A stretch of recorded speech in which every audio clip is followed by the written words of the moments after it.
They say you can tell a marriage is dying not by the fights, but by the silences. Our house had been full of them lately. I used to wake up every morning to Eric's voice humming some tune while making coffee. He always smelled like cedarwood and mint, the scent that made me fall in love with him years ago. Now the kitchen feels colder.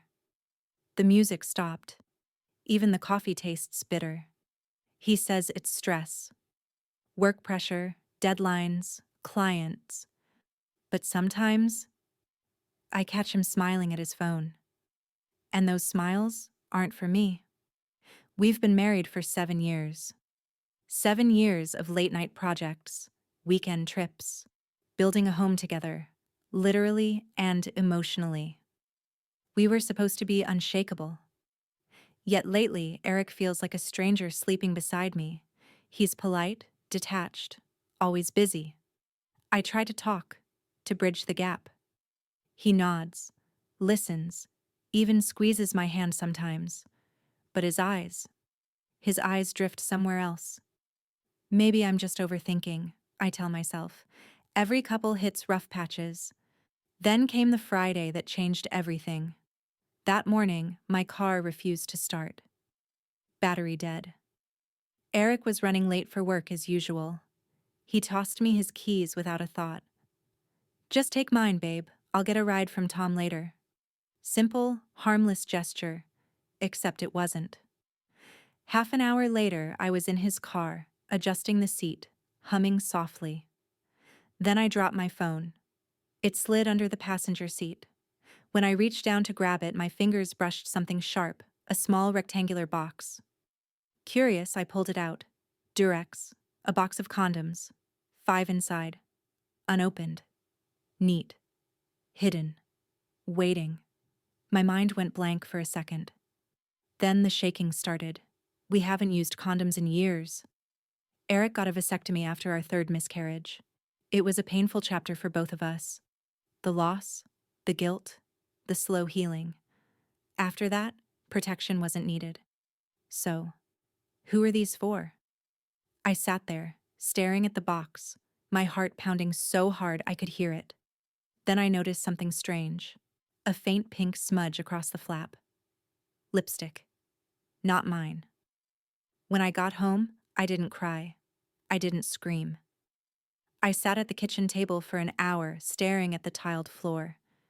Every sound, the ticking clock, the hum of the fridge, felt louder, meaner. Then I reached for my phone and called Hannah. She picked up on the 2nd ring. Claire? What's wrong? I took a breath. I found condoms in Eric's car.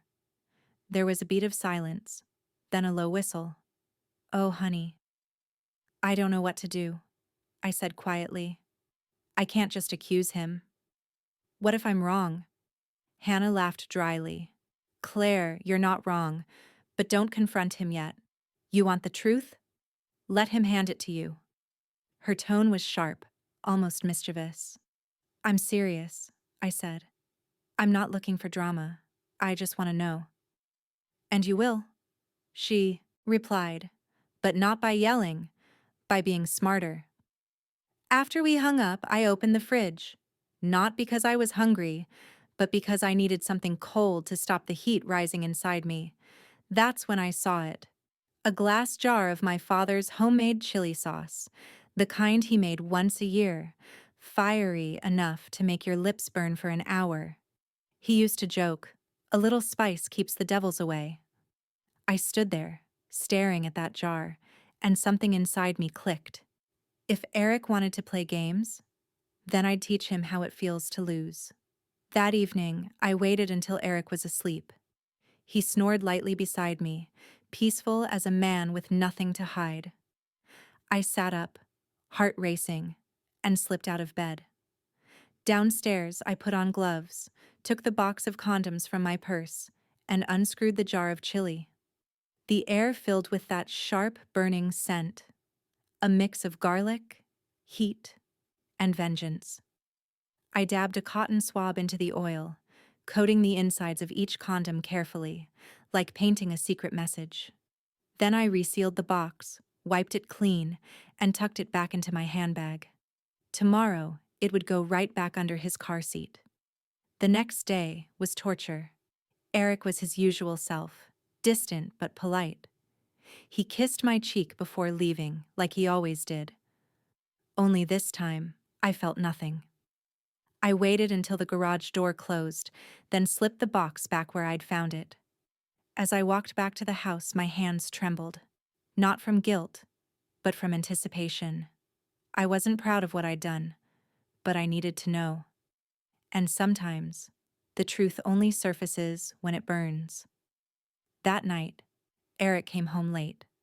I pretended to be asleep, though every creak of the floor made my heart jolt. He went straight to the shower, stayed there longer than usual. When he came to bed, he winced slightly as he lay down. I almost laughed. Almost. Instead, I rolled to my side, facing away. He whispered, "Love you." And I whispered back, "Sure you do." The next morning, he left early again, but before the door closed, I heard him mutter under his breath, "Damn it, Vanessa." Vanessa. The name hit like a slap. I sat up in bed, adrenaline flooding through me. Who the hell was Vanessa? For the next few hours, I replayed everything: the cold dinners, the work trips, the secret smiles. It all made sense now. I grabbed his phone from the counter when it buzzed. A message flashed across the screen before it locked. Vanessa Reed. "You didn't warn me, Eric.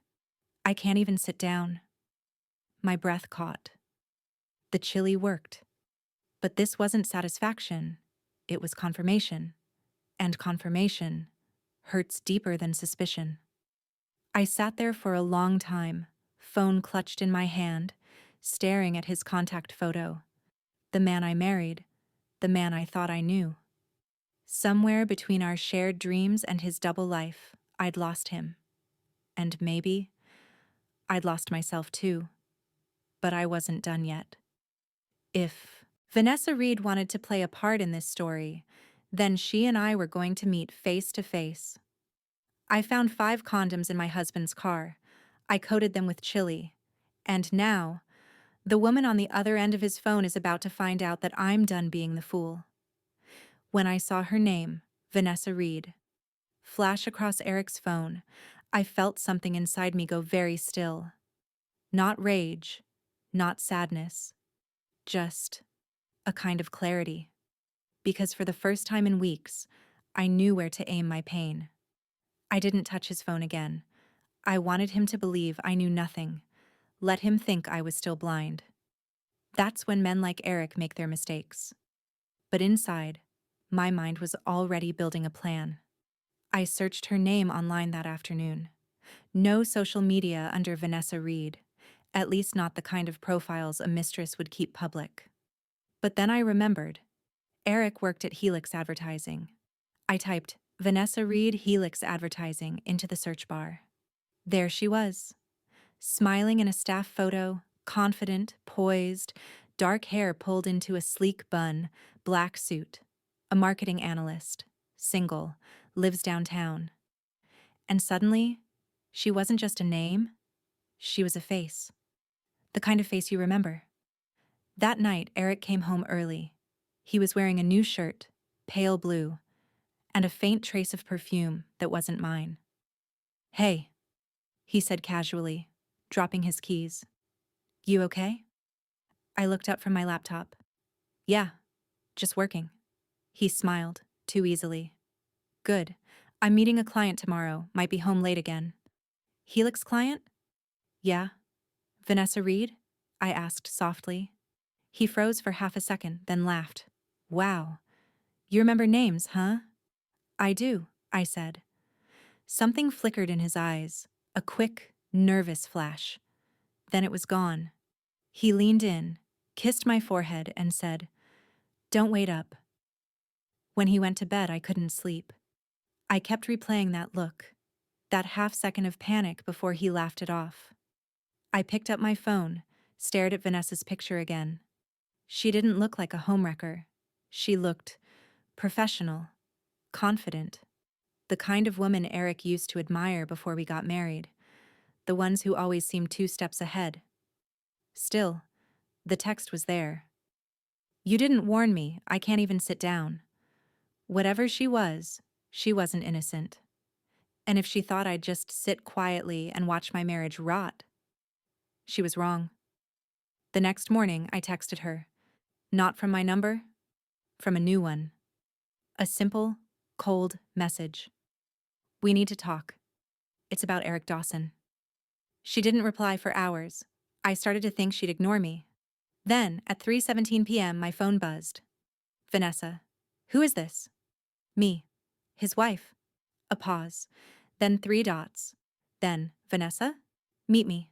9 p.m., the corner cafe, Maple Street. Come alone. When I got there, the place was nearly empty. A flickering neon sign buzzed outside the window, casting red light over the tables. She was already there. Back straight, eyes sharp, a woman who didn't look scared of anything. When she saw me, she didn't flinch. Just said, "You must be Claire." "Vanessa," I said quietly, sitting across from her. She leaned forward. "I'm guessing you've seen the text." I did. Care to explain? Her lips curved into a small smile, not smug, but tired. "First, you should know, I'm not sleeping with your husband." I laughed softly. "That's what they all say." She didn't smile back. "You think I'd meet you in public if I was lying? Then why the text? Why that message?" She took a sip of coffee, eyes steady. "Because I knew he'd see it, and I wanted him to panic." That threw me off. "What do you mean?" Vanessa reached into her purse and pulled out a folded paper. A bank statement. Eric's name. And next to it, large deposits. Unexplained. From clients I'd never heard of. "What is this?" I asked. "Proof," she said. "Eric's been laundering money through your design firm. Using your name, your business license, your tax ID. And now he's trying to pin it on me." My mouth went dry. "You're lying." She leaned back. "Check your accounts, Claire. You'll see transfers you didn't authorize. He's been rerouting client payments for months. The condoms were a cover story. So if you ever found something suspicious, you'd think it was an affair." For a moment, I couldn't speak. All the anger I'd built up, the vengeance I'd felt, it shifted, turned into something colder. "He planted the condoms?" Vanessa nodded. "And I planted the lipstick mark. To see how you'd react. I wanted him to think his plan worked. So he'd relax." I stared at her, my pulse pounding. "Why are you telling me this?" "Because he's planning to drain your business account and disappear. He's been transferring funds to a private account in Panama." I shook my head. No, Eric wouldn't." "Wouldn't he?" She cut in, voice sharp. "Then why did he text me 2 days ago asking if I'd deleted everything?" My heart sank. That was the night I'd put the condoms back. While I was plotting petty revenge, he was planning something far bigger. I felt dizzy. I reached for my glass of water, hands trembling. Vanessa's tone softened. "Look, Claire, I didn't come here to humiliate you. I came here to warn you. You're not his partner anymore. You're his scapegoat." The cafe felt smaller suddenly, like the walls were closing in. "So what do I do?" I asked quietly. She looked around, then leaned closer. "I have a friend, Detective Mark Ellis. He's been watching Eric's transactions for weeks. If you help us, we can stop him before he ruins you completely." When I got home, Eric was in the kitchen, making tea like nothing had happened. He smiled when he saw me. "Hey, you're late. Everything okay?" I forced a small smile. "Just catching up with an old friend." He kissed my cheek, and I wanted to recoil. How could someone so calm, so normal, hide so much evil beneath that skin? He asked, "You're quiet tonight." I met his eyes. "I'm just tired," I said. "You know how it is. Long day. Too much thinking." He chuckled, took a sip of tea, and said, You always think too much, Claire. That's your problem. He had no idea how right he was. That night, I barely slept. Every time I closed my eyes, I saw those documents, the bank statements, the transfers. Vanessa's words echoed in my head. You're not his partner. You're his scapegoat. At dawn, I checked our business account, and there it was. 3 new transactions I hadn't approved, each labeled with a fake client name, Eric's doing. He wasn't just cheating on me emotionally, he was stealing my life's work. I stared at the numbers until my vision blurred. Then I whispered to myself, You burned the wrong part, Claire. Time to burn the truth. I called Vanessa. Her voice was calm but urgent. Detective Ellis is ready. We just need your cooperation. I hesitated. What if Eric finds out? She paused. Then make sure you're the one holding the match. That day, I smiled at Eric over breakfast like nothing was wrong. I made his coffee, kissed his cheek, watched him drive away in the same car, the one where I'd once found my first piece of false evidence. But now, I wasn't the naive wife anymore. I was the woman who knew. And the next time he drove that car, it wouldn't just be Chili waiting for him. It would be the end of his lies. He thought he was clever. He thought I was weak. But the fire he lit in me was about to burn everything he built. I used to think heartbreak was the worst thing a person could feel, but betrayal has a different flavor. It's slow. It burns quietly, from the inside out. By the time you realize what it's doing to you, you've already become someone else. That's who I was that morning. Someone else. Not Claire the wife, not Claire the designer, just Claire, the woman who finally saw her husband for what he really was. Vanessa and I met again, this time in an underground parking lot near her apartment. It felt cinematic, almost absurd, like a spy movie. She wore sunglasses even though it was night, and carried a slim folder in her hand. Inside were copies of emails, contracts, and wire transfer receipts, all bearing my signature, except I had never signed them. Eric forged everything, she said, flipping through the pages. He's smart. He knows how to make the lies look clean. I nodded, my stomach tight. And the police? They need direct evidence that he's using your company for his offshore transfers. We're close, but we need one more piece. What piece? She looked up. The password to his secondary account. The one labeled Client Data Backup.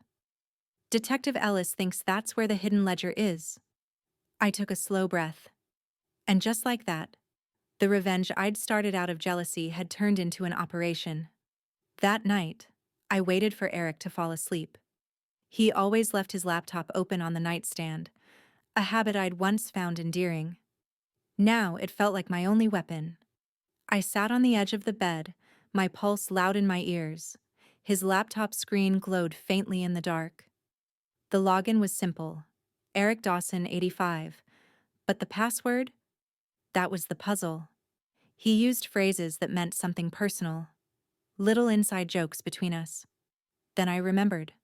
On our 5th anniversary, he gave me a bracelet engraved with Always 527, May 27th, the day we met. I typed it in. Password accepted. My breath caught. The folder Client Data Backup wasn't just a decoy. Inside were spreadsheets, hundreds of them. Names, companies, transactions, offshore accounts. And there it was. My business, Claire Design Studio, listed in a column labeled Primary Funnel. Hundreds of thousands of dollars in fake client payments routed through my account. He wasn't laundering through my business. He was laundering as my business. I copied everything onto a flash drive and closed the laptop, heart racing. Then I slipped into the bathroom and dialed Vanessa. She picked up on the first ring. Tell me you got it.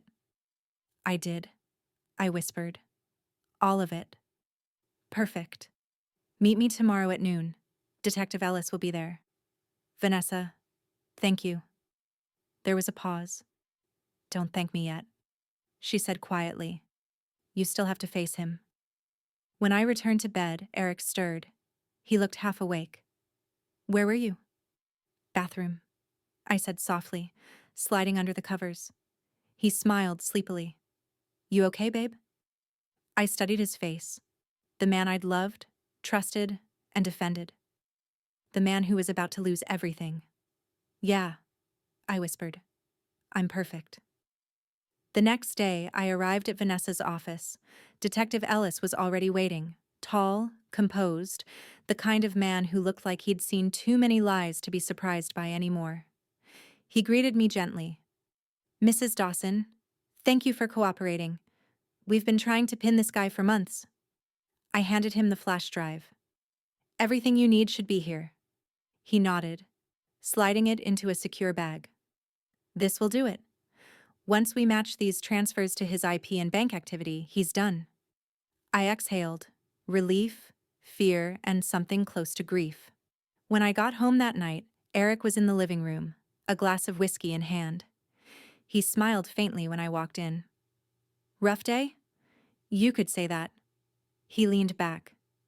You've been quiet lately. Everything okay? I forced a small laugh. Why wouldn't it be? Because, he said, swirling his drink, you've started looking at me like a stranger. I froze. He tilted his head, studying me. What's going on, Claire? I wanted to tell him. I wanted to scream. You ruined us. You lied. You used me. But instead, I smiled. Maybe I'm just tired of being predictable. He smirked. You were never predictable. That's why I married you. Then he stood, kissed my cheek, and said, Dinner tomorrow? Just us? Feels like we need it. Sure, I whispered. He smiled, genuine this time, and somehow, that smile hurt the most. That night, I lay awake, staring at the ceiling. Tomorrow he'd be caught. Tomorrow, everything would collapse. But I couldn't stop the ache. Because the man going down wasn't just a criminal. He was the same man who once built me a garden behind our first apartment because I missed my father's house. I hated him, but I also remembered loving him. And those two things together felt like poison. Morning came with a call. Vanessa's voice trembled slightly. Claire, there's been a change of plans. What do you mean? Eric knows. Someone tipped him off. He's cleaning house, deleting everything. You need to get out of there before he gets home. My blood ran cold. Vanessa, what? The line cut off. I stared at my phone, then at the front door. Every instinct screamed run. Instead, I walked to Eric's office. His laptop was gone. So were his briefcase and the safe key. He was moving faster than I'd expected. When he finally came home that night, his charm was gone. His smile was a blade. He shut the door behind him slowly. Funny thing, he said softly. The firm called today. They said someone's been asking about my accounts. You wouldn't know anything about that, would you? I swallowed hard. Why would I? He stepped closer. Because, sweetheart, you've been acting strange, and when you act strange, I get suspicious. He was inches away now. His tone was calm, almost gentle, but his eyes were pure steel. Where's my flash drive? I met his gaze. What flash drive? He smiled, but his hand gripped my chin, forcing me to look up. Don't play dumb with me, Claire. For the first time in years, I saw the real man behind the mask, cruel, deliberate, and dangerous. Just then, headlights flashed through the window. Eric turned his head. A car stopped outside. Vanessa stepped out. Behind her, Detective Ellis. Eric's face drained of color. What the hell is this? The door opened, and Ellis entered calmly, flashing his badge. Eric Dawson, you're under arrest for wire fraud, forgery, and embezzlement. Eric froze. This is a mistake. Ellis held up the flash drive. No, Mr. Dawson. The mistake was thinking you could hide behind your wife. As they cuffed him, Eric turned to me. His voice cracked. "Claire, I was going to fix it. I swear." I shook my head. "No, Eric. You were going to burn it all down. I just got to the fire first." He tried to speak, but the officers let him out. And just like that, 7 years of marriage disappeared into the night. After they left, Vanessa stayed behind. We stood in silence for a long time. Then she said softly, "I told you it would burn." I nodded, tears stinging my eyes. I didn't know it would hurt this much. "Justice always does," she replied. That night, I walked through the house alone. Every room still smelled like him. His cologne, his aftershave, his ghosts. But there was something else too. Peace. The silence that once terrified me now felt earned. Honest. Clean. I poured myself a glass of wine, looked out the window, and whispered, "You thought the chili would burn, Eric.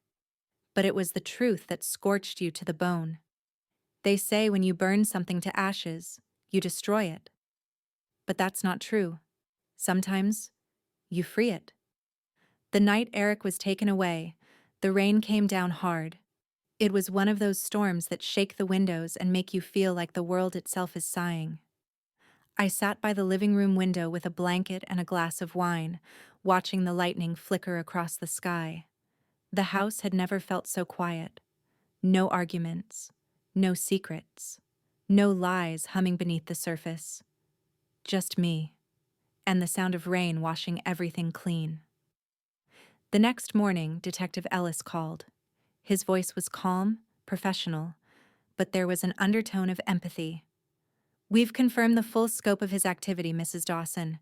You'll get your business back. The forged contracts will be voided." I thanked him softly, though the words felt hollow. He paused before hanging up. "You should know. Your husband didn't fight it much once we showed him the proof. Almost like he wanted to get caught." That made me go still. Wanted to get caught? Why? But I didn't ask. I just said, "Thank you, detective," and hung up. For the next few days, I barely left the house. People from the neighborhood whispered, "Of course. Small-town gossip spreads faster than wildfire." Some said I drove him to it. Others said I must have known all along. I didn't defend myself. Let them talk. People always need someone to blame, and I'd already done my share of blaming. Instead, I poured my energy back into my studio. The paints were dry, the brushes stiff, but the moment I picked one up, something shifted inside me. I dipped it into crimson, streaked it across the canvas, and realized, for the first time in months, my hands weren't shaking. A week later, there was a knock at the door. When I opened it, Vanessa stood there holding 2 coffees. She smiled, cautiously. "Peace offering?" I stepped aside. "Only if it's strong." We sat in the kitchen, sunlight slanting across the counter. "You look lighter," she said. "I feel lighter." She nodded, tracing her finger along the rim of her cup. "Eric pleaded guilty yesterday." The words hit harder than I expected. It should have felt satisfying, but it didn't. What'll happen to him? 5 to 7 years minimum. Maybe more if the firm pushes for maximum penalty. I looked down at my hands. "He won't." Vanessa frowned. "Won't what?" "Push. He'll take the fall quietly. He always cleaned his mess in silence." There was a long pause. Then she said softly, "You still love him, don't you?" I looked up. "No, not anymore. But I loved him once. Deeply. That doesn't just disappear. It lingers like smoke after the fire's out." She smiled sadly. "You're stronger than you think, Claire." "Maybe," I said. "Or maybe I just finally ran out of things to lose." After she left, I walked to the backyard, the one Eric and I built together. The garden was overgrown, the fountain dry, but the soil still smelled like life. I knelt down, pulled a few weeds, and started trimming the dead vines. It felt symbolic, cutting away what no longer belonged. Hours passed without me realizing. By sunset, the garden looked alive again. It struck me how easy it is to forget that some things grow back, even after fire. That night, I went through the old photo albums. Eric's smile stared back at me from birthdays, vacations, holidays. The man in those pictures wasn't a criminal. He was a dreamer. A man who once promised me the world and meant it, until greed took it from him. I found our wedding photo, the one my mother loved. I held it for a long time, then slipped it into an envelope. The next morning, I mailed it to the correctional facility listed on his case file. No note, no return address, just the picture.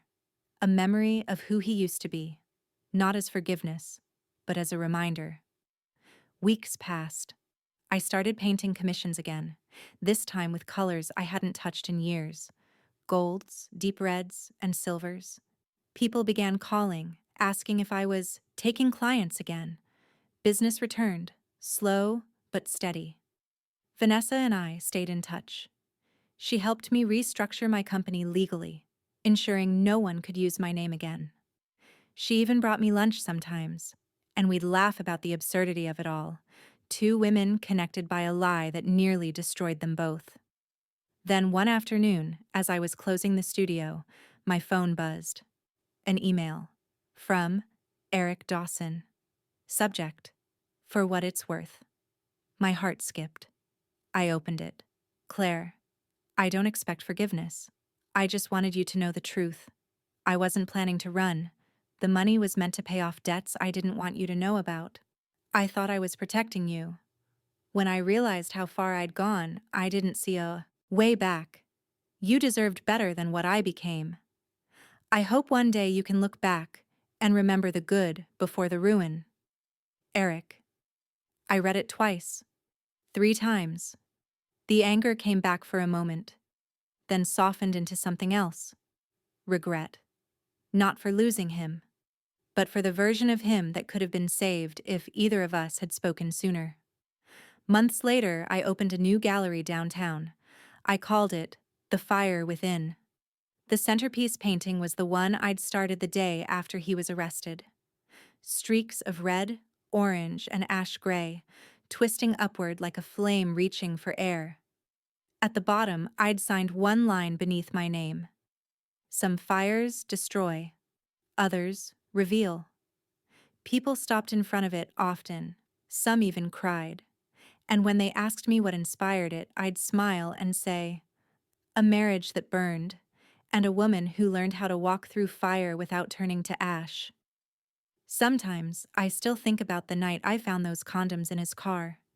The moment that started it all. It's strange, isn't it? How something so small, a box, a lie, a spark, can change everything.